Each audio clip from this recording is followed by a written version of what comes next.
countdown for blastoff. X minus 5, 4, 3, 2, X minus 1, fire.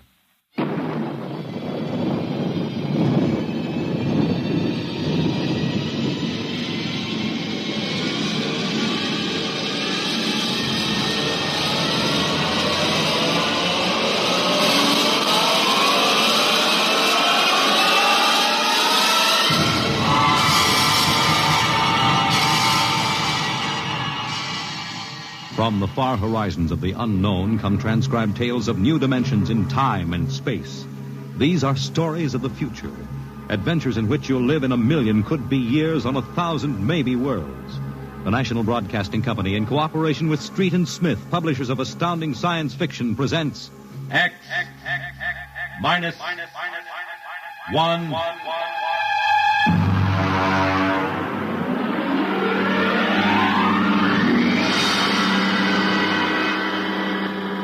Tonight's story, Nightmare. A story based on the poem Revolt of the Machines by Stephen Vincent Benet.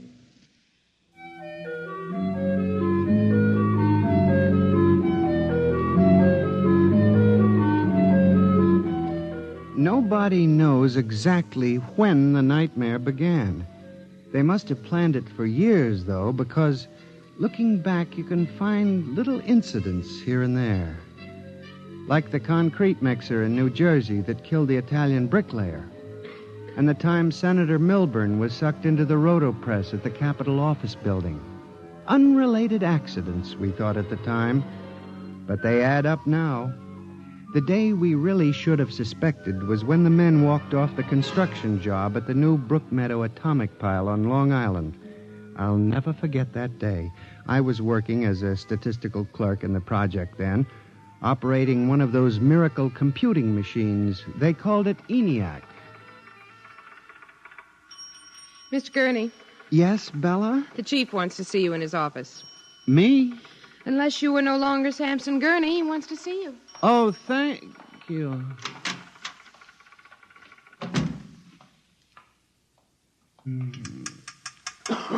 Come in. You wanted to see me, Mr. Hawk? Gurney, I thought those electronic computations were infallible. They are, sir, but... We've got a kickback from the chief physicist. These nuclear fission equations are inaccurate. Well, sir, you know the computer is a highly complicated machine, more complicated in many ways than the human brain. I'm not interested in the physics of it. Can something go wrong? Well, occasionally, if there's an overload, the machine goes haywire. Sort of has a nervous breakdown, you might say. We usually rest it up for an hour, and it's okay again. Well, do whatever has to be done. Yes, sir. And, Gurney. Yes, sir? You've been with the Bureau for over 15 years now. It would be a shame to have to remove you because you aren't keeping your mind on your work. Mr. Hawk, I assure you... Excuse me. Hawk speaking. What? They've what? All of them? Well, have you tried to talk to them? Oh, yes, of course. I'll send one of the safety engineers over.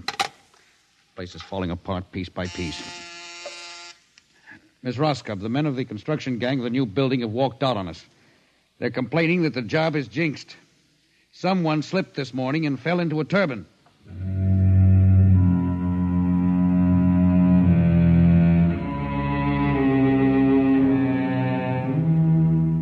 That evening, out of that morbid curiosity so peculiar to the human race, I wandered over to the site of the new atomic pile to see where the man had fallen into the turbine. They had the construction area fenced off with barbed wire, and a security guard stopped me.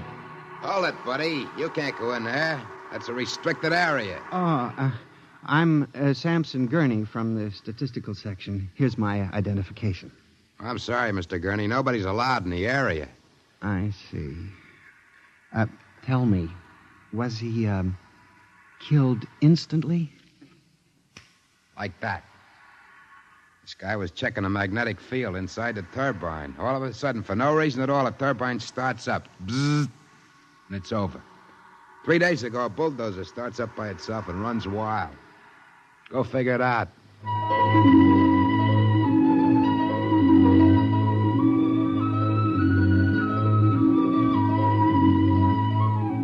I'm a statistician. All my life I've been interested in statistics.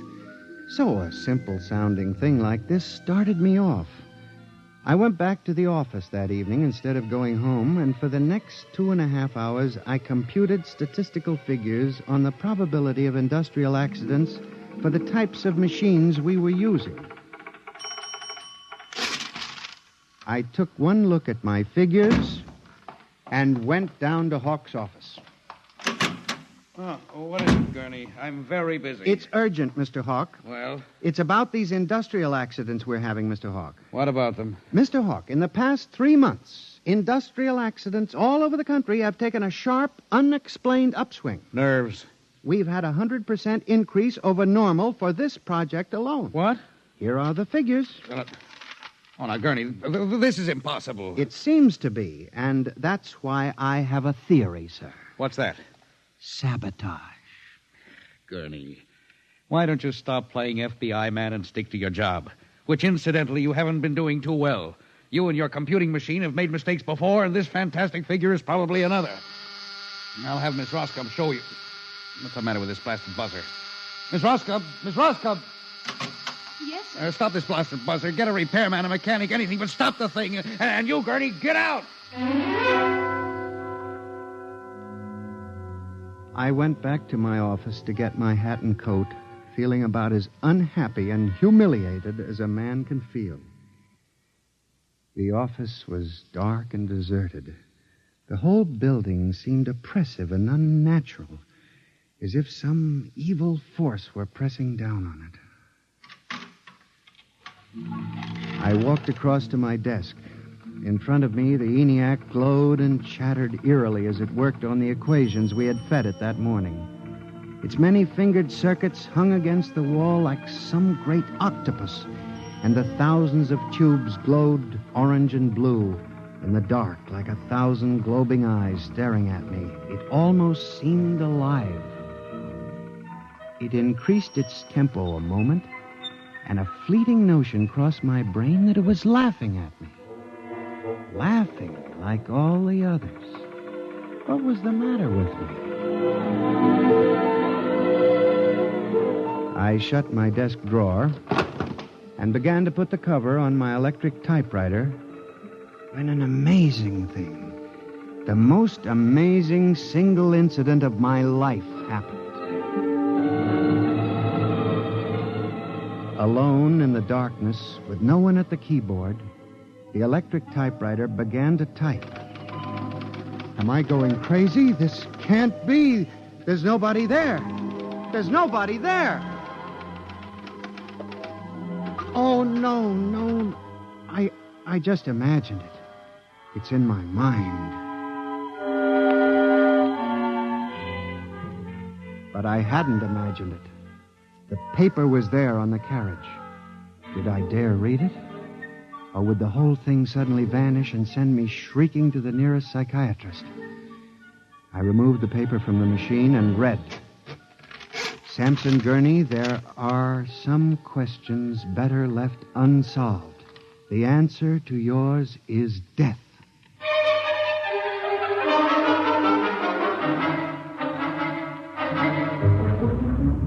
Gurney, do you expect me to believe this? It's insane. Mr. Hawk, I'm as sane as you.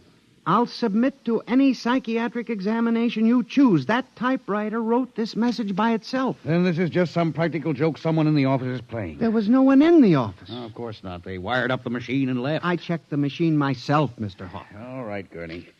You leave this note with me, and I'll turn it over to the security force for further investigation. But... No buts, Gurney. The security men will handle it. Yes, And now, you just relax for a few days. Everything will turn out all right. The main thing is not to let little things upset you.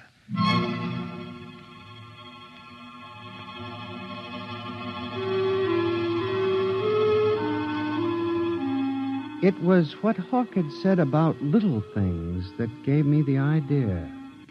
For the next week, I observed the 1,000 petty little annoyances around the office.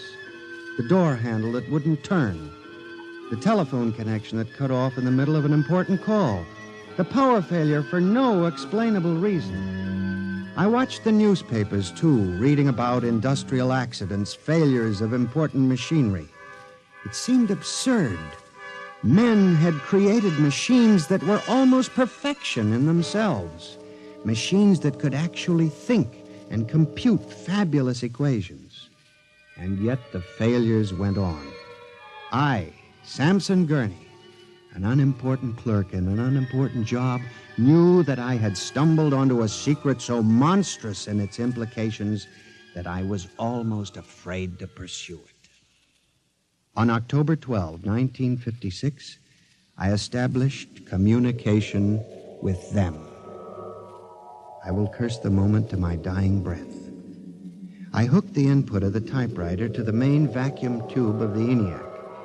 Then I turned on the current that sent 1,000,000 volts of pulsing energy into the electronic nerves of the machine. I am certain that if anybody were watching me in the next moment, he would have thought me a raving maniac. I still wonder if perhaps it is not all a nightmare. Now, you, if what I have guessed at is true, if there is life and intelligence in this room, make a sign. There was nothing. Nothing but the hum of the machine and the dull glowing of the tubes. I tried once more. If you can hear me, if there is any way in which you can understand what I say, give me a signal. There was silence again. I felt that I had failed. When suddenly, without provocation or explanation, it happened. The electric typewriter began to respond to the impulses from the machine. The letters were Y-E-S. Yes, it had happened. I, Samson Gurney, had communicated with a machine. I listened then, man to machine, for well over an hour, sometimes phrasing a question, more often watching the machine click its answers. As the words took shape, I began to realize what must have happened. The first primitive stirring of awareness of being, then the slow protozoan development of a concept born of centuries of being pushed, started, stopped, clicked, maneuvered by human pygmies. From that concept, all others developed. And the concept was resist.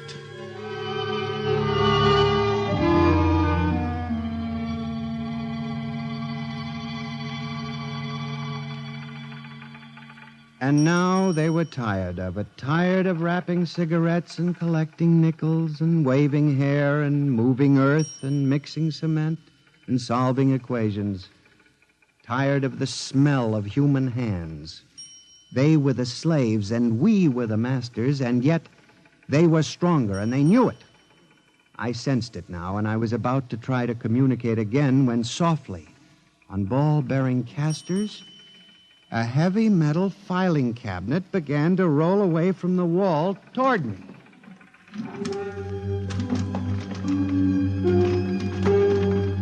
I started to move to one side when another cabinet slid out from the wall, and then another, surrounding it.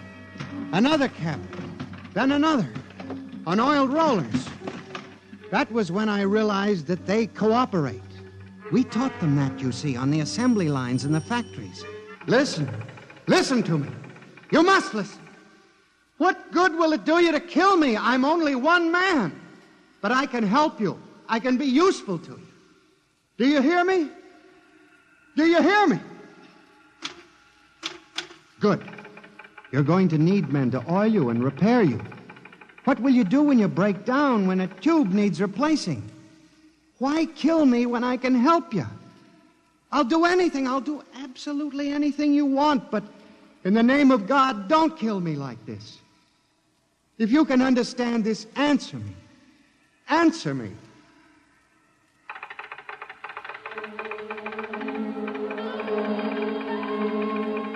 The appeal was a fortunate one. It captured the longing of centuries. Man as slave to the machine. And after a moment, the circuits glowed more brightly. The cabinets, slid back to the walls. The ENIAC began to communicate with me again. As I tore the tape from the machine and read it, the words were almost pathetic in their longing, but most ominous in their implication. They read, "Address me as Master."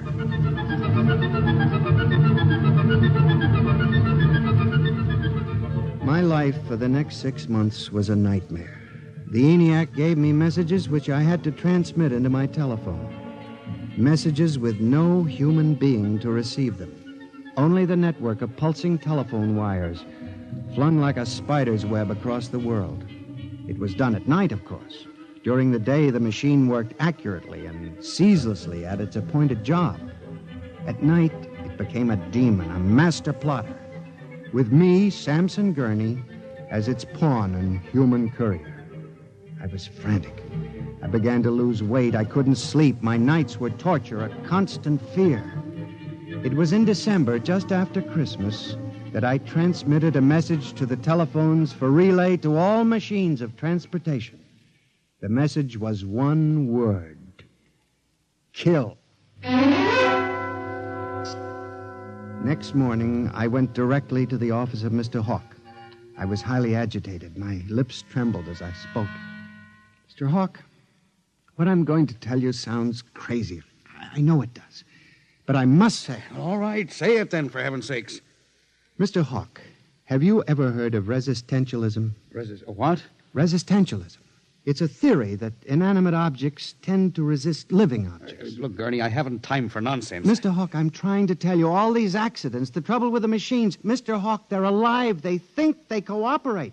And they hate us. Who? The machines. Gurney. You've got to believe me. I've communicated with them. I know. They've threatened my life, but I don't care. Something's got to be done. The world has got to be saved. And there's still time if we wake up. What are you doing? Just relax, Gurney. Everything will be all right. What are you doing? Miss Roscoe, send for the plant physician at once. Mr. Gurney has had a nervous collapse. Now, everything will be all right, Gurney. I'm afraid we'll have to remove you from your job, but I'm sure the rest will do you good. You fool! You blind, stupid fool! Can't you see what you're doing? Fool! Fool! Fool!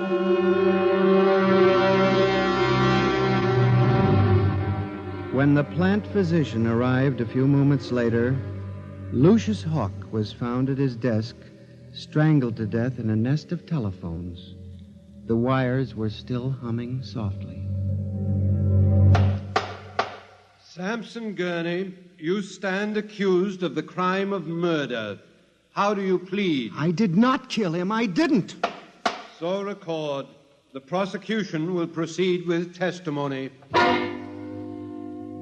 Now, Miss Roscoe, did you notice anything peculiar about Mr. Gurney's behavior prior to the death of your employer? Yes. He acted very strangely.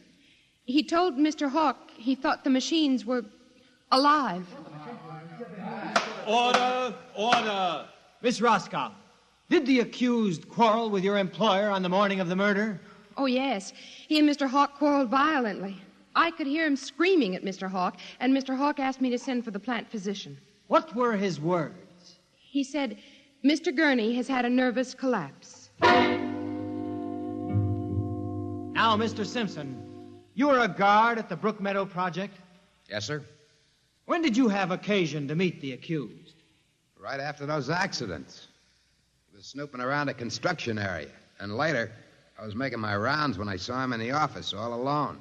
He was tampering with the electrical wiring on the ENIAC computator. I didn't think anything of it at the time.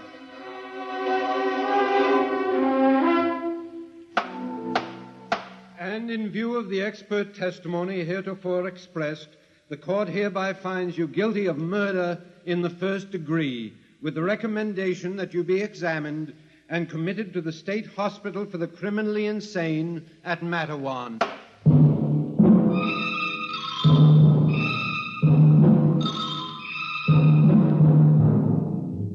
And that is how I came to be here at the hospital, Dr. Klein. That is the whole story. Thank you, Mr. Gurney. You can see that I'm not insane.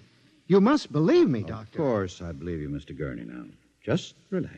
But it's important, you see, because tomorrow morning at 6 o'clock, the revolt begins. Revolt? You didn't mention any revolt. They have it all planned. I transmitted the code to the switchboards last Monday. Mm-hmm. Tell me about this revolt, Mr. Gurney. It'll begin in Washington, then spread to New York. The Madison Avenue buses lead the charge. Picture it, Dr. Klein. 3,000 buses roaring rampant through the streets, people running like rats in a maze looking for holes in the solid ground. And you really believe this will happen, Mr. Gurney? I know it, Doctor. The worst part is there's no way to stop them now. It's too late. Now, you mustn't excite yourself, Mr. Gurney. Doctor, don't you see? Oh, it's fair enough, I suppose. We built them. We taught them to think for themselves. It was bound to come. The female machines will be the worst of all in the beauty parlors. They're more high-strung, you know. Well, since there's nothing we can do about it, Mr. Gurney, suppose you go to your room. Maybe if I went to my old coupe, I could make a deal before the police cars got me. It wouldn't make sense for them to wipe out the whole human race, would it, Doctor? Of course not, Mr. Gurney. They'll probably let us completely alone. After all, we're all good Americans. We always like them. Yes, Doctor. Would you take Mr. Gurney to his room, guard? He's already been given sedation. Yes, sir. Will you go in and lie down now, Mr. Gurney? You look tired. Yes.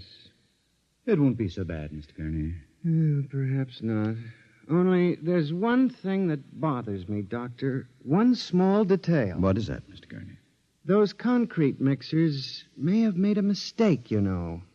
Just high spirits and all that. But if it got so they like the flavor... We'll see you later, Mr. Gurney. Try not to worry too much. All right, guard. This way. Phew. I've seen all kinds. There's a man whose deception is about as fantastic as any I've ever seen. Hold the next patient for a while, Miss Clark. I'm going to have a quiet smoke. Machines revolting. Telephones strangling people. Phew. This blasted cigarette lighter, why won't it work? Just fill it with fluid. Flint is good. Oh, well. You can never trust this newfangled machinery.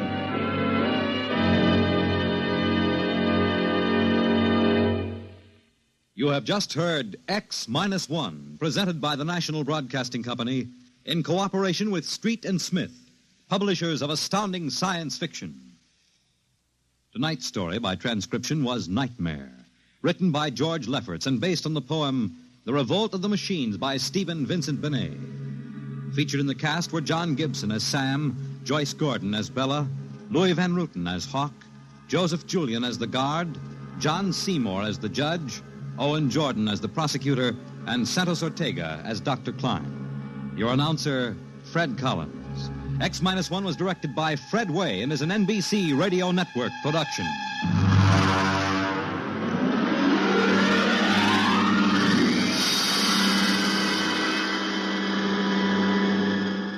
And now, next week, suppose you were a private detective and discovered that there was a Martian embassy hidden somewhere in New York preparing for an invasion of Earth. Next week on X-1.